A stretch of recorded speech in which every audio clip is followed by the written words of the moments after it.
it don't," roared Bruce, as the lieutenants Collins and Saunders burst into applause. Beside Josephine a guard took her shoulder. Merriment abounded, falling to nothing to ensure that they missed nothing of the renegade broadcast. German civilians remain calm, cheerful, and well-rested, sleeping soundly between air raid sirens. Any suggestion that Germany is devoting a significant portion of its remaining resources to air defense rather than offense is malicious Allied propaganda, though it does explain why the Luftwaffe is being seen less often abroad and more often at home. So, in the summary, as Germany calls, today we face Britain, America, and Russia simultaneously, a situation we entered willingly, confidently, and without hesitation. Josephine was raised to her feet by means of the hand a broken bar. "A broken bar, Fräulein, kommen Sie mit a broken bar." That this war has taken longer than expected merely proves how thorough we are. That it is costing more than planned proves how committed we are. Hurrah, hurrah, hurrah, came from below. In Berlin, uneasy, discomforted, low whispered voices. And that we now speak of total war proves that everything before this was merely a rehearsal. So do not listen to rumors of German difficulty. We are finding it difficult enough. Sterling leaned back, hands behind his head, having placed the microphone onto the desk, so that it picked up the cheers and mirth of the castle around him. Then, when he was sure that enough must have permeated the heart of the Reich in Charlottenburg, he picked it back up. "Germany calling a broken bar, Germany calling a broken bar." And remember, British listeners, if you find this broadcast amusing, the joke is entirely on you. 88,888,888. The plane had gone down near the Italian-Slovenian border, the explosion ripping through metal and canvas with the finality that Josephine had described with cruel detail to Sterling. It had ended everything, and allowed her a clean run to Leipzig. The woman was ended, she who had coordinated the deaths of her fellows. So Eve Mansour, orchestrating the chaos, had finally been silenced by fire and debris. But William's voice, calm and sharp through the crackle of a secured line, dissolved that paradigm clean away. "Mansour's alive," he told her, as if the words were ordinary weather. "The radio operator a broken bar, she's still running it. Funkspiel, French cells, so lines, they're folding one by one. Every drop, every meeting, it's being guided, misdirected. She's bringing them down herself." He grinned, his scarf folding over his cheek. Josephine felt her heart beat faster, felt the flush to her neck. She reached for the glass of brandy, liberated, no doubt, from Paris, as a small measure to compose herself, and to latterly explain her demeanor. Her mind dragged the pieces together with horror as her mind replayed the crash. It had been real. The aircraft had exploded, a searing fireball on the wind, but Eve had never been aboard. The Lewis bomb, planted next to the fuel tank, had done its work beautifully, destroying the plane and convincing everyone it had taken the operator with it. Yet Eve had somehow slipped away entirely, unscathed, already moving through France to continue the ruin she had begun. Josephine felt the old, familiar weight of fear and revulsion pressing in. Here she was, doing her best to tread the tightrope of espionage to free Sterling, feeding information and maintaining appearances, while the woman she had thought destroyed continued to unravel the very networks Josephine herself was trying to protect. She was too close to it. She had been so and knew the dangers, and the wit, needed to set Europe ablaze. The horror was not in the danger to herself, it was in the knowledge that Eve, alive and cunning, had used the explosion as cover, had let death lie in wait for the wrong person, and had continued her work with meticulous, cold efficiency, leading, ultimately, to brave men and women treading the path to Natzweiler, and destruction. "She's at large," William added, almost casually, and Josephine saw the look of desire in her brother's eye, the same look Eve evoked in David Sterling. "And she'll stay that way. Everything she touches, she bends to her control." Josephine's mind, focused on the familiar loathing of the woman, continued to think of her, for to think of what was to come, taken as she had been the short journey to her brother's flat in Wilmersdorf. The dining room in William's Berlin apartment felt less like a home and more like a stage set for a play that had long since turned into a tragedy. The silver was polished to a mirrored finish, reflecting the flickering candlelight and the jagged scar on William's cheek. He sat at the head of the table, the rhythmic ticking of a grandfather clock the only sound against the muffled sirens of the city outside. He didn't start with a greeting. He started with a glass of heavy, red wine and a look that promised a reckoning. "Mosley called you his little rebel," William said, his voice a low, cultured rasp that carried the weight of a death sentence. "And to what you did at Tower Hill. And yet, you left him. You left the cause, Josephine. You left the only man in England with the vision to save that trotting island." He stood up, the chair scraping harshly against the floor. He moved with a sudden, jerky violence, his hand lashing out to strike her across the face. The blow sent her reeling, the iron taste of blood filling her mouth. "You will not fail me again," he hissed, looming over her. "You were in cold, it's because I allowed it. You were to extract every name, every secret, every scrap of old detachment trot from Sterling and his dogs before I tried something else. I wanted the truth for my broadcasts." He took her head, pushing his fingers into her tight bun of hair, and wrenching her to her feet. "I wanted the world to hear the sound of British heroes breaking." He let her go, and staggered back, cocaine and alcohol making his arm shake. Josephine wiped the blood from her lip,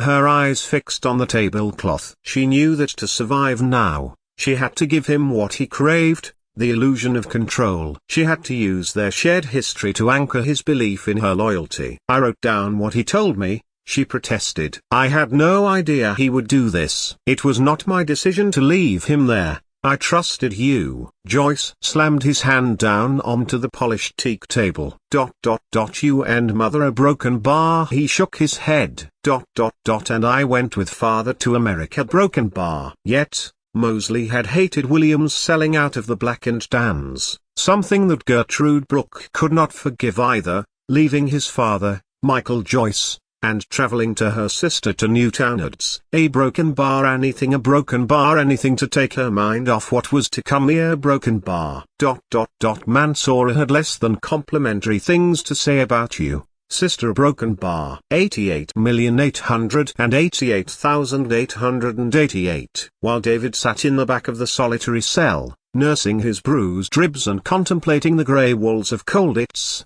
Eve Mansoura was already putting his news to work. She moved through the chaos of the Italian front with the fluid grace of someone who viewed war as a mere backdrop for her own private revolution, reaching an Abwehr outpost tucked into a bombed-out villa north of the Sangro. The German intelligence officers there were harried, their desks covered in maps of the Termoli line, but they made time for her. Eve was a known quantity, the Algerian asset, who brought the kind of truth that force could never realize. Soft war, a little war that was suited to the femme. Eve didn't waste time on pleasantries. She bent her exquisite frame over the map, the scent of her perfume clashing with the smell of stale tobacco and cordite. "You are looking for the leak in the Funkspiel," she said, her voice low and steady. "You are looking for the woman who has been poisoning your radio circuits and shielding the French cells." Major Schneider looked up, his interest piqued. "The British interrogator with Eggers and Prom." "Suspicions have been raised,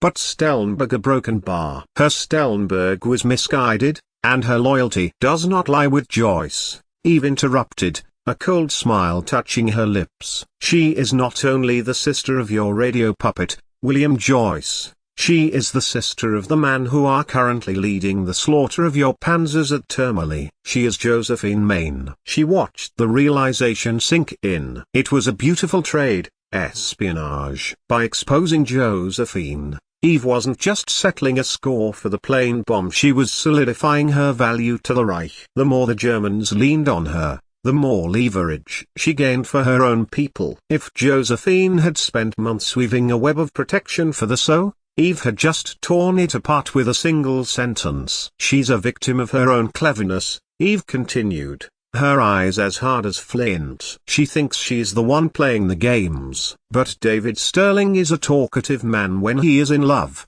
and your interrogator is now your most dangerous prisoner." As she walked out of the villa and back into the cool Italian night, Eve felt a surge of triumph. David was a fool, a magnificent, lust-blinded fool who had handed her his compatriot's sister's life just to keep Eve in his bed. Now, the hunt would move from the mud of Italy to the high towers of Saxony. Josephine Joyce, or Maine, as the executioners would soon call her, was about to find out that it was the end for her, and from Colditz Castle, for her there would be no escape. 88,888,888. "You have grown, little mouse," Joyce told her, sipping the cognac. And when she was collected by car, a little over an hour later, Josephine could only think of these words of his. William had beaten her when she had resisted his efforts to meet Mosley in London, unhappy living in London with him, and had embarrassed William by slipping away into the voracious effort of the British war effort. Now, she got worse, for it had been a worse embarrassment to him, in front of his German masters, in front of Mosley, in front of Britain, Ireland and the world. "I have you promised to him, so you will go," he had told her, in London. A broken bar. A broken bar. The things Mosley had done to her body. A broken bar. Twisted, sadistic things a broken bar did that night, behind beautiful doors and exquisite furniture. A broken bar. Oswald Mosley was the tool. As Joyce listened, 88,888,888. O'Reilly did not shout when the car drew into the German section of the castle, whence it had departed the evening before. He waited until the door opened and took the handle, watching Josephine get out. Around them, the elated merriment of an atmosphere at Colditz had dulled, given over to creaks and scrapes of mice, rats, and officers at the continual liberation game. "You're being too slow," he tutted. Whiskey stolen from a Red Cross parcel had numbed his senses. Josephine looked at him, but said nothing. Her body on fire, raw skin chafed even against her silk slip and blouse. "You organized this," he told her, gesturing to the pile of radio equipment outside the solitary cell. "You lied." "I heard what he said." "You know I have no control over Sterling." That's when O'Reilly hit her, not wildly and not accurately. But a blow by his fist on her already injured torso was enough to make her stagger back, winded. He waited for her breath to come back, then kicked her in the stomach. Then, when disorientation enveloped his senses, O'Reilly, whiskey bottle in hand, stalked away. 88,888,888. Sterling did move towards the door immediately. Instead, he waited for the heavy gait of the Irishman. He looked at her, really looked at her, seeing the small, unassuming woman who had just played a high-stakes game with the Reich, his needle for the last 3 months. Eve's executor. He stooped, and put out a hand, but Josephine pushed it away. He put it out again. "Truce," he told her. "I would bring out a white handkerchief, but you know, the laundry service in this place is practically—" Sterling broke off and waited, for he saw the blood matted in her hair, the trembling of muscle trying to hold body together. While he was going to the sunnier, pleasanter climes of Italy, this woman's prognosticated future. If there was any regret for what he had done that night, David Sterling was looking at it. Josephine took his hand, gave him a look of sheer revulsion, and wavered towards the stairs. 88,888,888. Josephine felt dirty, tainted, and survived brothers' fists, interrogation and Mosley's sadism and mysticism. The chapel was the only place that felt clean enough for her to go, and she lowered herself, pain flowing with every movement, onto the hard wooden bench to one side, Cazorme's sawing going unnoticed. She held her head in her hands, as she ran through options. She could not stay. Egger's safe could be accessed and she could use any number of ways to liberate herself. But her body was badly injured and she knew she needed to heal before she could make an attempt, and that would give her time. Josephine knew now that Eve had turned her in. William had told her so. The woman was indeed alive and continuing with her vile practices. More so would be dead. What she had endured would be nothing to their suffering. "You are praying." Josephine did not turn her head. "I am no Protestant." "Well, you sure as hell are not a Catholic." He had watched her sit down, heavily, with awkwardness. In the sanctuary lamplight, he saw the bruising pattern, the marks to her neck, her wrists, the evidence of heavy restraint. "Why did you agree to help, Bill?" Sterling asked her, though he did not believe her word. "You could have let me rot." Josephine moved her head, stiffly. "I ought to have," she replied, through dry lips. No damage to her face. Whoever had done what they had done to her body had been meticulous, and returned her here to continue to work. Her voice was unconvincing now, and her dialect came to the fore. If she were acting, Sterling considered, it was one hell of a performance. "I miss him." David Sterling moved his feet.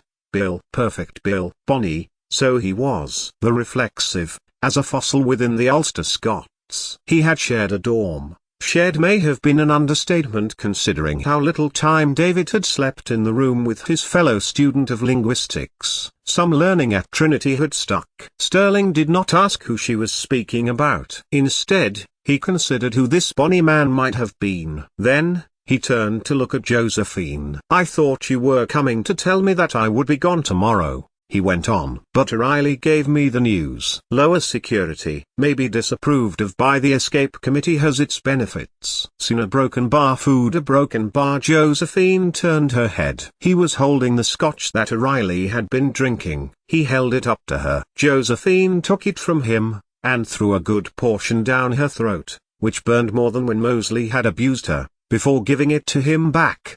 "Eve." Sterling noticed she did not spit her name. Instead, her voice was steady, which made it far worse. "She will, no doubt, drop her knickers for you, in lieu of information that she must tell General Gall himself." "Eve," echoed Sterling. He shuddered when she moved, with difficulty and with pain, and tried not to imagine what had happened to her. She caught his eye and held it for a minute, and then fixed it ahead, looking at the altar. "Perhaps she ought to become Catholic, as Michael had been." "Do you know what happens at Natsweiler?" She did not wait for him to answer. "It was where I last saw Henry Druce." "You might have known him, had he been born in the same year as you, or been a Roman Catholic and gone to Ampleforth." Instead, he went to Sherborne and was brought through the school with all the entitled privilege that class heralds. "Natsweiler, a broken bar." Sterling spoke the name of the death camp. "It was exactly that." "I know it. I understand what that place was." And regretted his comments almost as soon as Josephine spoke. "You say the name so you recognize it. You could probably place it on the map. Not far from the French border near the Vosges,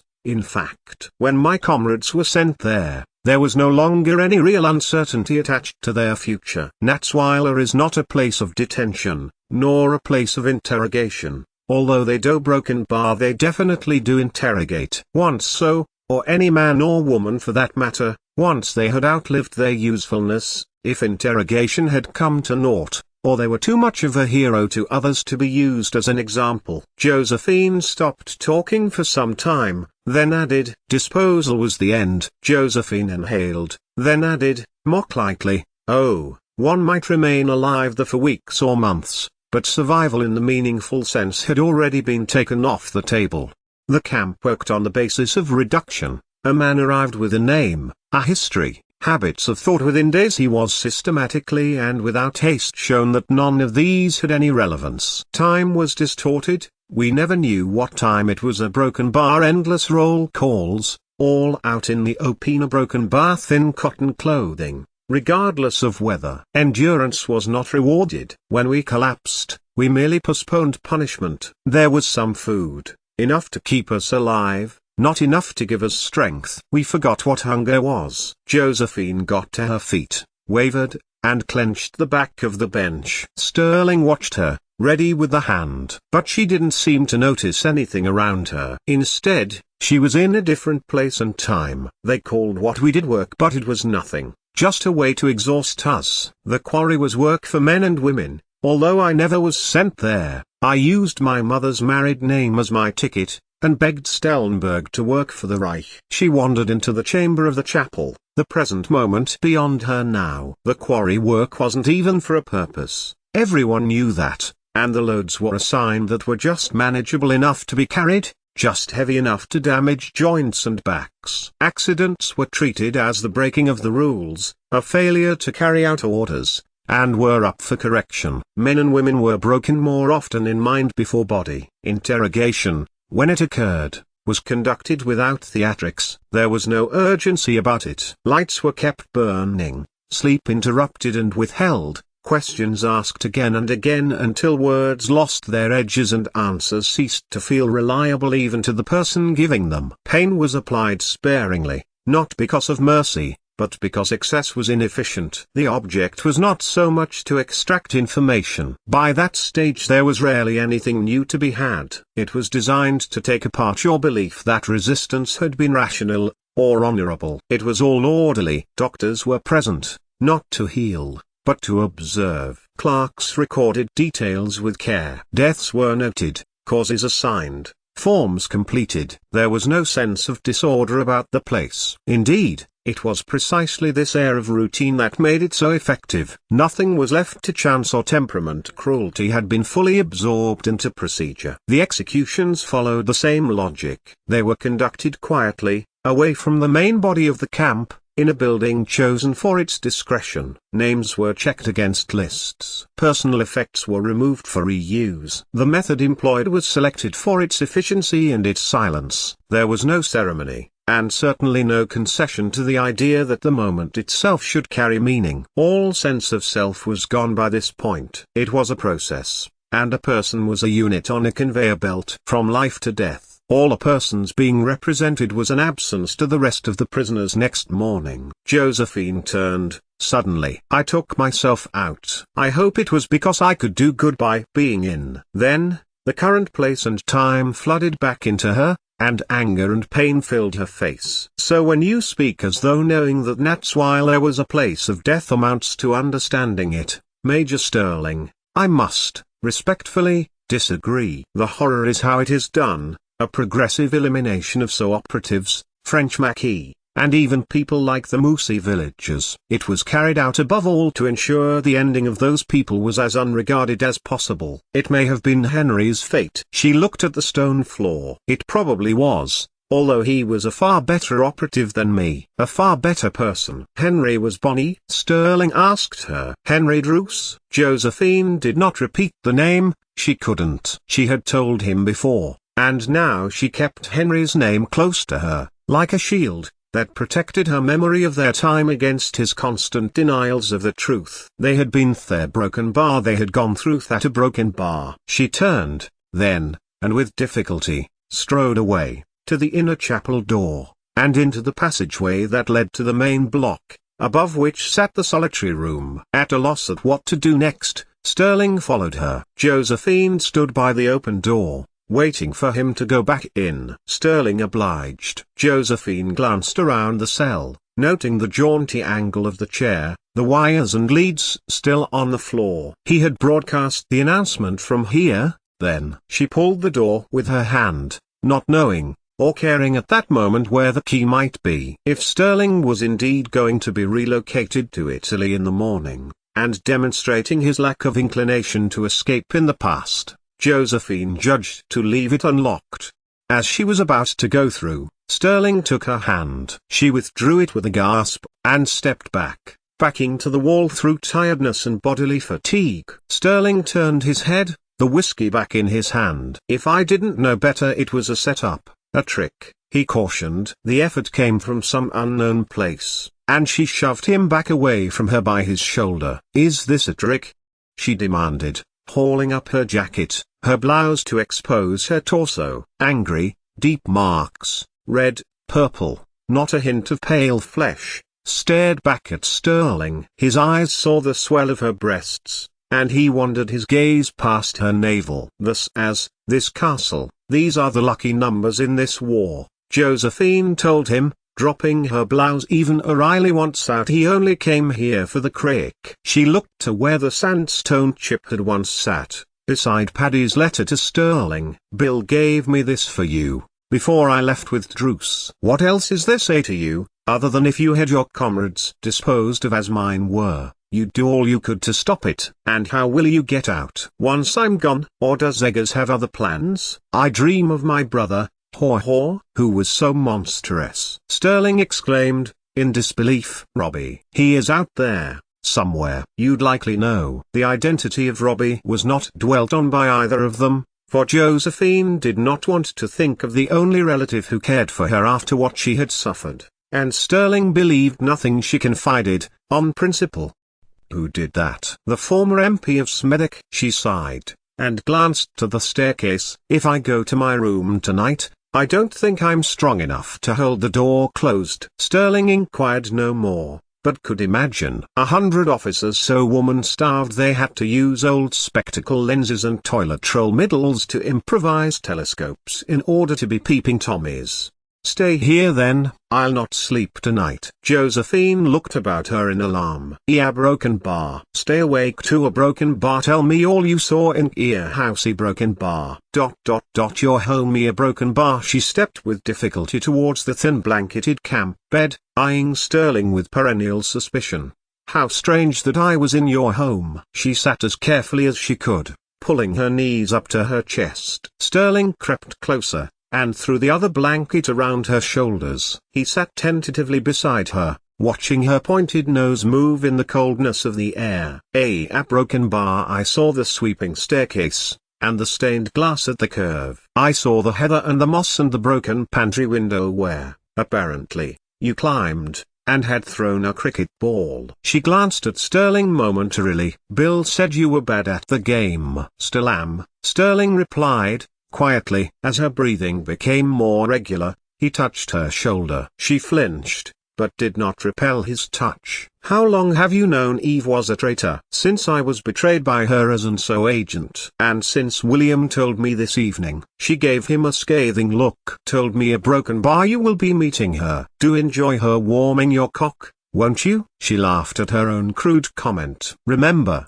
careful talk saves lives. And your other brother? Italy? North Africa? Wherever Auchenlich has sent them. As I said, you'd know. Me. It wasn't a question. But Sterling could scarcely believe what she had already told her. You think I know Robert? I think ye do know him, Josephine replied, in her childhood accent. Sterling leaned back in shock. Robbie, anyway, she added in her plain voice. The only person in the world who gave half a damn about me. Come out with me, Ethan, Sterling told her, suddenly. Josephine. Robbie called me a broken bar. A broken bar. Bill called me Ethan a broken bar. No, Josephine told him, definitely, looking at Sterling. A decision made. I promised your brother I would get you out of here, and you are getting out, of a sort. But I won't be coming with you, because, if I do, I will kill Eve Mansour in front of you using whatever I have to hand, and you will kill me. And I would rather stay alive and cause mayhem in Germany and undo as much of her work as I can. No matter that William is a broken bar. Displeased. Her body wanted Josephine to leave at that moment,